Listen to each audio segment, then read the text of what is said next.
Hello from Los Angeles, California. I am Joey J. Ping, and we are back with another episode of the Respect My Region podcast. Today's episode actually brought to you guys by SparksCan.com, our premier partner for all things cannabis marketplaces. If you're a brand, if you're a retailer, and you want to make more money, sync with Kevin and his team and let him work with you guys on your guys' campaigns, optimizing the free features on these marketplaces, Weedmaps, Leafly, Yelp, and Google, and ultimately work more effectively to generate more money. That's what it's all about right now. Today's episode isn't about our sponsor. It's about our guest. We've got Brian Adams. He's over there at Hudson Botanical Processing, a.k.a. Nimbus, in the house. Let's go.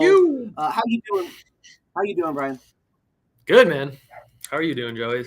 Great to be back. Doing well. Great to be talking. I appreciate you joining today. It's a pleasure to connect with you. Talk a little terps. We're talking multi-state movements, right? We've got some expansion going on for you guys. Maybe some new products. I don't know, but we're going to talk terps today.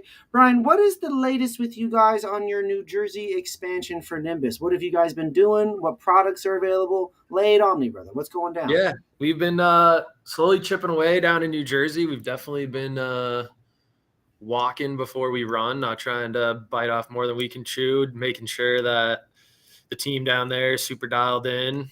They're definitely dialed now. We've been really ramping up production. Now we're kind of really ready to really attack the market, get out there, show everybody what our products are all about. We got, a good lineup of the 0.5 gram disposables, the 1 gram disposables, even a couple 2 gram disposables in there, our 1 gram carts.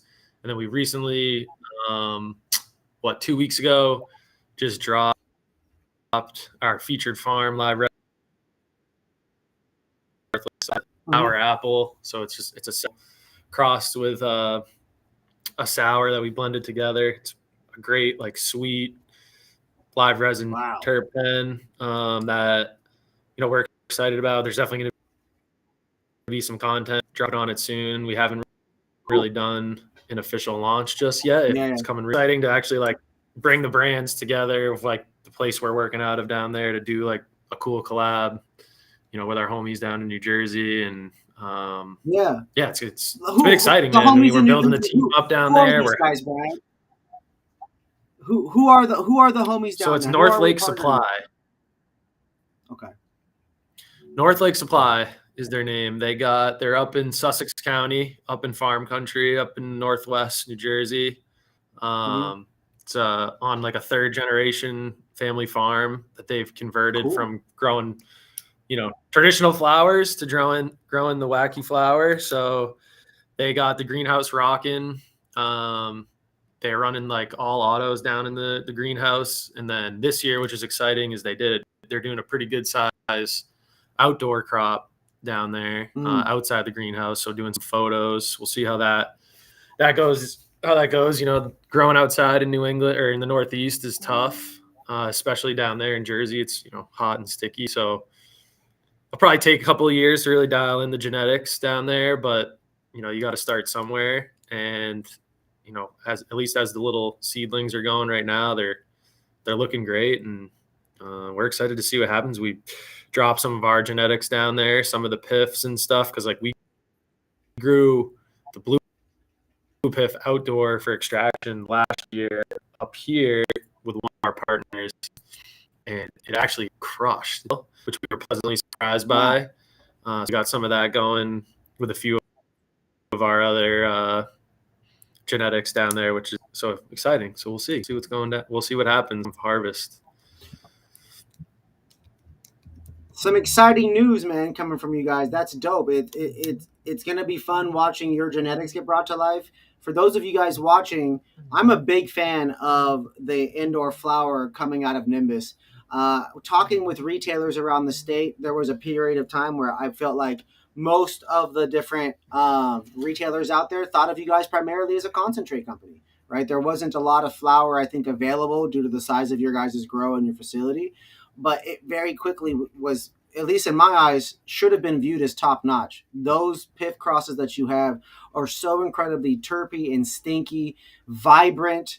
There's a blue tint to them. It's very unique, both in aromatics and in terms of the visual appeal In oil form, the expressions on those were very intoxicating. I was so surprised to have it feel, for the first time ever, a vape actually hit me like what I would describe like a Red Bull and vodka type of experience, where you get the energy of the Monster or the Red Bull, but you get the like the not sober, aka the intoxicating effect of something. Those pips were absolutely incredible. In New Jersey, I hope you guys are ready for that, because that is straight flavor. They are delicious. Brian, you mentioned that you guys have 2 grams disposables. I think I heard you say one, which I know exists, and then I believe I heard the half grams. Are those going to be all like the mango cushes and the botanical terps products there as well, or are there other types of oil in those all-in-ones? So all the all-in-ones are only distillate based down there right now. But I think as we kind of see how things perform with this year's harvest, there might be some room to bring in some live resin disposables as we kind of keep ramping up down there and bringing on more and more SKUs online. So we'll see what happens. I mean, it's crazy. Jersey is definitely moving a little faster in some regards to that and what it was in Massachusetts. Like, the market's been like really open for like a year and a half ish now, a little more. So, and it's like we're already seeing the kind of the half grams start to fall off, which is interesting. A little faster than what happened here in Mass. So we'll kind of just see what happens as the market tells us what the people want, and we're just going to continue to be careful and metered on what we drop to make sure that everything sells through accordingly. It's crazy down in like New Jersey too. It's kind of like California, where like it's just crazy heavy discounts on all products, and like that's what seems like the retailers have been focused on. So it's been a different strategy here than in Mass, because in Mass, like, discounting is a gray area. You're not like really allowed to do it. You have to like get people to agree to marketing before you can actually like promote and run promos. And there's been like, the regulators up here have been kind of like, we're cracking down on it, but now I guess the rules may be changing. We'll see what happens. So it's just a much different like in-store merchandising promotion strategy that we got to like work out down there versus up here. So that's been an interesting one to, you just gotta like the in-store things like that. Are those that like communicating with the retailers and navigating the in-store activations? That's what I wanted to say. Is it similar to Mass or different beyond like the deals and the specials and things like that? It's similar, but it's more like centered around those deals and the promos. Whereas in like Mass, because you have to like kind of hide it behind a curtain, it's not necessarily as like centered around a big promotion. Whereas like down there, you're gonna like promote it online through social, email, whatever, and then you're gonna go in person and maybe support that on top of in-store stuff. And it's like all the discounts are just like very in your face. Whereas like up here, it's hidden. It's behind a curtain is like the best way to describe it, or like behind an age wall. Yeah, that's a whole different model of doing retail, or whatever you want to call it. So yeah, it's just a whole different like strategy you got to like work through. Yeah, that's very interesting, and that is significantly different. So we're seeing the distillate vapes and the all-in-ones. We've got some of the live resins soon. Are you running the same? Do they have the same strains? This partner that you guys have, are they growing unique their own things, or what are they running in terms of genetics that you guys are also putting into oil? Yeah, they've been running like a lot of. They've been running all their own stuff today. We gave some stuff for like this year's harvest. So we'll see how that goes. But like they run in their greenhouse, they run all autos. It's just like the approach they took, just because of like how they're trying to turn things over. And we put in a pretty good size hydrocarbon rig down there, so trying to keep the beast well fed, is also important for the operation. So they're just kind of like churning like 2,000 plants of autos like every 2 weeks or so, as they kind of harvest the bay, and just perpetually sort of like harvesting the greenhouse, more of like traditional agriculture type, because that's their back in the day. Yeah. So they're just kind of sticking to their roots, which I think is a good approach. And then the goal is that like the stuff outdoor will be a little, the outdoor space is not that large, it's like 20-30,000 square feet. So you can put a lot more attention into it and run the photos. And yeah, we'll see how it comes out. It's kind of exciting. Do you It's a different prefer style of growing. autos? No, yeah, I believe it. I mean, autos versus the full for term. extract, what do you prefer on that, right? Yeah, I think for extract, I haven't really seen a difference, to be honest. I've been really pleasantly surprised by the autos that's been coming out of the facility down there. It's crazy how like good the auto breeders have become. Like they really have done a really good job of like crossing with some really great genetics and getting them to finish on time and all that. It's like it's really impressive because autos for so long were always so frowned upon and like kind of the ugly stepchild kind of thing. But Yeah, now people definitely felt like they weren't as good for some reason. I've seen some stuff test well, look great, smells like amazing. Like you still get all the same terp profiles. They just finish sooner and they maybe don't have as big of buds, but the flavor is still there. The essence is still there. The oil is still there. So for making extracts, they can run their facility like super lean and efficiently with the autos. Not propagating is a huge advantage when you're running at scale. So just from like an operational perspective, they're definitely real legit. And I think they make some good quality in terms of smokable, definitely some good smoke out of there. They make a ton of pre-rolls with their autos and some of them are great. So I've been like really surprised with how great, basement back in the day, and it was never great. And they would also never finish on time when they said they would. But these things they seem to be hitting the production schedule pretty absolutely good. blown away. Nice. Oh nice, yeah, nice. No, that's like, very. They're super dialed. Well, I've got a couple more questions for you, brother. The next one that I have up for you are, what's the latest SKUs you guys have been like the latest strains, the latest popping products you guys have up in Mass, and then what would you say are the ones that you have that are popping down in New Jersey right now? So the stuff up in Mass, there's like in the cultivation, have definitely been super exciting. We dropped our like legacy line, which Keith, our head grower, has been like really working hard over the last year to compile some like awesome genetics, old school genetics that we've been bringing to market, and they've had some unbelievable feedback so far. Like classics like Super Silver Haze. He's got like all the three major cuts of the Sour D. So you got the Wing Wang, which some people say, the Wing Wang, and then we also got the Albany cut, and some people say Albany and the Wing Wang are the same. But if you talk to Keith, who's been growing Sour D for 20 plus years and has seen them all, and one of his best friends has one of the best lines of sour arguably in the country. Like he says they're all different, and I trust him more than anyone because he's been in the trenches doing this for so long. And like you see them growing next to each other, they're different, and like these cuts are all straight from the original breed. The original people that popped the seeds found it and hunted it. The Wing Wang is a special one. Like not many commercial grows will touch it because it just requires special attention. It needs to be fed differently. It needs to be, extra cold. So we've been putting that in our, in our canitrol room, our smaller room that we have like sick control.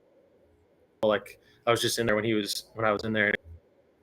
He's running it much cooler to just accommodate that strain. But if you room, in the cocoa, we tried it in there and the thing just went crazy. Like it doesn't like modern growing techniques. So you got to kind of run it the old school way, give it a little extra love and care.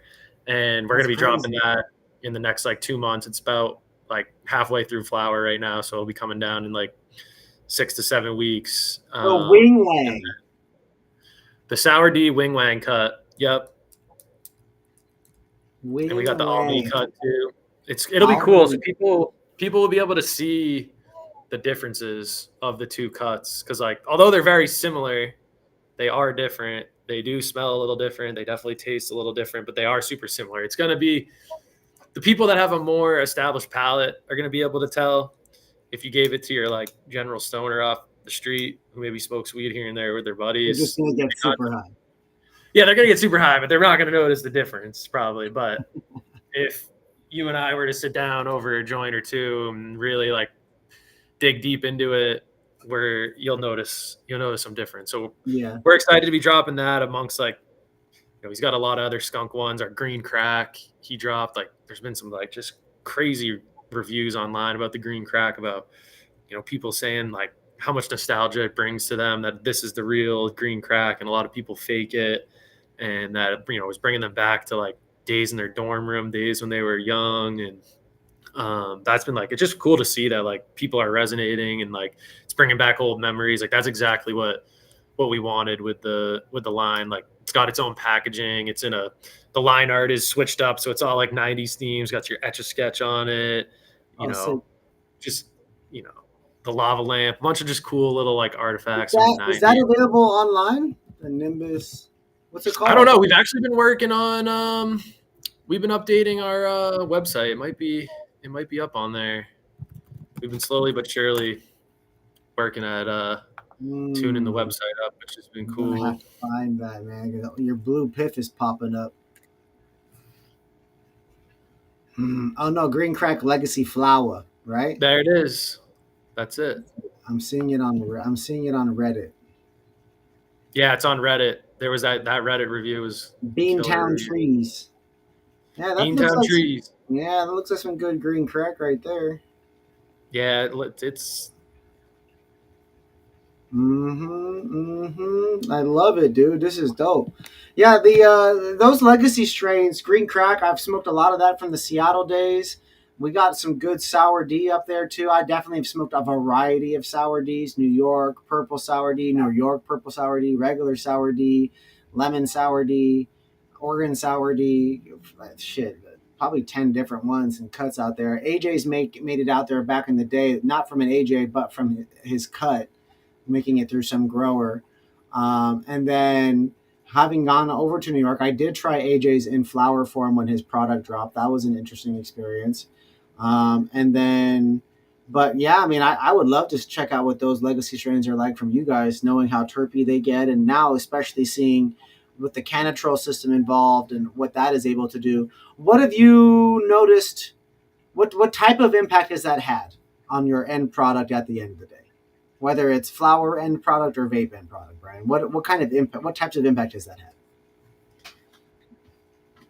I mean, that kind of like what we were just saying, like able to run like any strain, because it's like there's just the level of control that he can have in the room is like by far just top notch. So it's like if he has strains like these older school strains that are finicky and just don't do well in like modern growing techniques, like it's sick that we have a room that we can just adjust it so easily by a click of a button on the screen to adjust it to what it needs to be. And so like it's going to allow us to just diversify into genetics that most people won't or can't touch because their facilities can't allow, their schedule can't allow. It's just allowing us to differentiate. Like we're trying to be different and be around for years and years to come, not just hit a schedule to meet a number on a spreadsheet to pay investors back their money that they put up. Like that's not our MO. Like we've, built everything with a shoestring budget and just put every dollar back in to be able to soup the place up, to be able to get to the level we're at today. And we're super fortunate that we've been able to like reinvest to get it to where it is, so that we're like super proud of everything we put out of our facility these days. Like we have a top tier facility, and I would put any of our products up against anybody nationwide at any time. I'm like, let them know. Welcome the opportunity.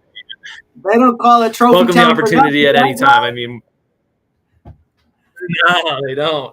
So it's like it's just cool. So having that room just allows us. Titletown. Titletown, yep. Titletown. That's one of our flavors too, one of our vape disty flavors too. Mm-hmm. But yeah, man, I mean, it's just a cool room. It allows us to just continue to build on what our ultimate goal of a brand and company is, to be different, to be unique, to bring things that you're not going to see from every other cultivator. And so it's been killer. And Keith's got it super dialed in now. And it's our smallest room, flower room too. So it gets like a little extra love because there's just less plants to be dealing with.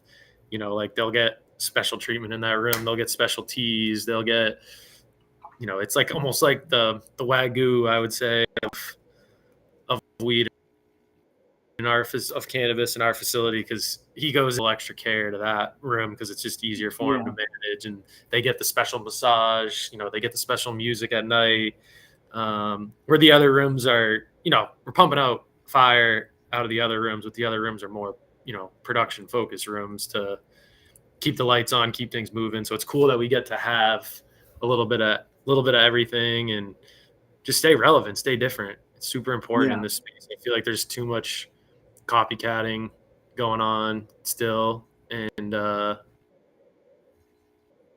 we just want to be different. So having that room allows us to do that. You guys have been able to do a variety of things to help you guys be different, whether it's the branding, the dedicated commitment that you have to just high terpene products, live resin, live rosin, right?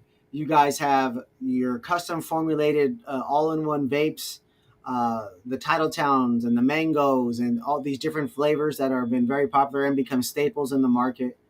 In New Jersey, what has been your current most popular product, and which products do you hope one day New Jersey folks will ultimately gravitate towards? It will it be the rosin? Will it be the lives, or do you think it'll be maintained at the all-in-ones? Probably be the all-in-one, just because that's where we're so focused. And like it was cool because we got to drop the new hardware from day one down there, having like that button hardware that we, you know, been working super hard with Active on to bring to market for a long time. It was sick to be able to like launch that from day one down there. So we knew that all of our products were going to be, you know, in some of the best hardware in the state, and it's unique to us with the custom cloud. So obviously we really want to showcase that experience that we provide. But it's funny, shockingly, so far the Cranberry Kush has been the best seller down there. Worked with our partners down to formulate the Blue Piff terps. So we have the Blue Piff terps down there, and we did a Blue Piff disty line down there, and that has proven to be really successful. It's like a close number 2. So it's cool to bring the Piff to New Jersey because, like, you know, the Piff is like New York cannabis scene, late 90s, early 2000s. Like a lot of people growing up in that time frame, like that's what they refer to weed too down there is Piff. Like a lot of people don't even know that Piff actually really is that just was just like Kush is Kush, but it's actually OG, right? Similar thing. Piff is one similar thing. Exactly. So, you know, it seems like people are gravitating towards that, which is exactly what we were hoping for. So we're going to continue to keep building on that. There is a shit ton of terps down there, so we're going to have that SKU active for a long time. But, you know, once the terps are gone, it's probably gone, and we'll move on to another one. Wow. So it's been cool to see. I hope we can keep building on that. And I got to put a shout out to like on the hardware. You know, we don't advertise it on the hardware, but you know, there is variable heat function on there. If you click it 3 times, you're going to get low, medium, hot. So definitely, you know, some of these ones, you're definitely going to want to turn it up to get the rip you want. So I got to put that out there for everyone who's listening. If any consumers are listening and you buy the all-in-one's a little warm, just a slightly on the hotter temperature, and then we want the lows, right, to be medium or extra low, right? Yeah, it seems like the medium to high, you're definitely going to get the better rip.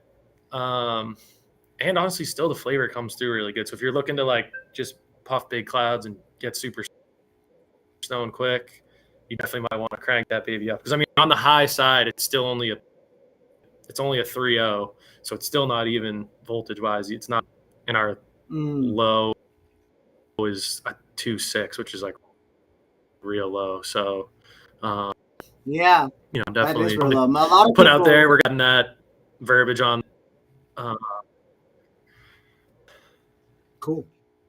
Super dope, man. You guys are out there making moves, Brian. I really appreciate you joining today. It's been great. I want to take a moment to shout out our sponsor before I get to the next set of questions that we've got. Shout out to SparksCan.com, our premier partner for all things cannabis marketplace management, retailers, brands. If you guys want to make more money doing campaigns and advertising on the weed maps, on the leaflies, on the Yelps, on Google, this is a great gentleman, a great team to talk to. They'll be able to help you guys expedite that process, become much more efficient at these things. They know what works. He handles some of the largest accounts in the country, some of the largest in California, and he knows what kinds of campaigns work on these platforms. And so definitely somebody worth talking to, sparkscan.com. Brian, back to you though. Trials and tribulations. The cannabis industry is volatile. It's not been easy. What's the hardest thing you've had to deal with and overcome to get launched in New Jersey? If someone had that dream, if someone's looking at that right now, what's the hardest thing they might have to deal with? down in New Jersey specifically, or just in general? Jersey. Yeah, what's tough about Jersey, we went the route of like finding a partner and working with them to build out a lab, and help them scale it and help them bring their brands along with our brands to market. So that really our success, all the failures that we've had over the years, to not make those mistakes again and to start out with like a killer program from day one instead of kind of flying, building the plane as you're flying it. But the thing with Jersey that's tough, from at least from a production perspective, is like finding the real estate and the location to be able to set up a production facility. Like there definitely is a limited amount of real estate that's available for that. And then the stuff that is available, because it's such in short supply, it's really expensive. So like finding and locking down a place, that's probably the hardest part for a production facility. It's much simpler for retail, and they've also been able to like get retails to open much faster down there than up here in Mass. But it seems like the canopy down there has been much slower to come online and we are holding. So we'll see what happens. Like there's definitely like retailer with retailer and retailer competition, and there's definitely more and more competition, in product line day by day down there. But there's a lot less canopy than there is up in Mass that's available right now. And so we'll see how that shakes out. Obviously also the population's much larger down there. But yeah, the hardest part is getting property locked in and loaded. And then, there's just a lot of big players came to New Jersey from all over the country. So you're also like, you're competing with people who know what they're doing. There's people that have, you got like 710 down in New Jersey now. Like, they've been growing really good commercial weed for a long time. So you're coming in and competing with people like that. You're competing with other Cali people and brands and people that have been doing this for some time, who have they've made a lot of mistakes along the way, like we have, and know what not to make. I mean, every new state and facility is a new adventure, and there's stuff to work through, but a lot of the same things and pain points and bottlenecks pop up, and with experience how to kind of get through that. Kind of unique to New Jersey is it's like everyone knew it was going to be a good market because of the population, the size, where it is located on the East Coast and stuff. So like coming from all over the country. So if you're going to get in, you got to bring your A game and, be really ready to compete at a high level for sure. Good advice and perspective there, Brian. I appreciate you sharing. They gotta bring your A game if you want to compete in New Jersey. Different than New York, different than the other states. A combination of MSOs and heavily funded brands, an influx of local companies, and I would say multi-state brands. People coming in, the 710s, the Nimbuses of the world, companies from other states that are now there. Doing their thing, because the New Jersey market is attractive. There's a lot of consumption to be had there. There's a lot of weed to be purchased and sold. There's a lot of events to be had. Atlantic City is exciting. Consumption lounges just turned on for a couple groups. There's a lot of good things there. And I wish nothing but success and growth for you guys, Brian. As always, we are Nimbus to the moon, man. Riding that cloud all the way. We love it. We know you guys are going to continue delivering the highest quality flower you can, and ultimately turning that into the best quality oil with super super flavors as you're able to. And I look forward to the day that you guys have the full lineup there, and when I can slide back to New Jersey and be able to get Blue Piff Mass and Blue Piff NJ. You know, that's going to be crazy. Yeah. Let's go. Let's go. Well, Brian, thank you again for your time, my man. I appreciate it. Big shout out to our sponsor, SparseCan.com, for the episode. I just want to make sure we keep showing them love as we have a platform and are able to do what we do because of groups and companies like that. Brian, the last thing I've got for you here today is, I always like to end the show by having you guys, share the floor with y'all and let you talk about something that's important to you. And so if you have something to promote or a message you'd like to share, I just want you to know that I appreciate you and all you guys bring to the industry and the products you guys have, and the entire Nimbus fam. Tell them I said what's good, what's up, man. Keep killing it. And hey, did you guys win any Best in Grass awards? That's one of the other things I wanted to ask.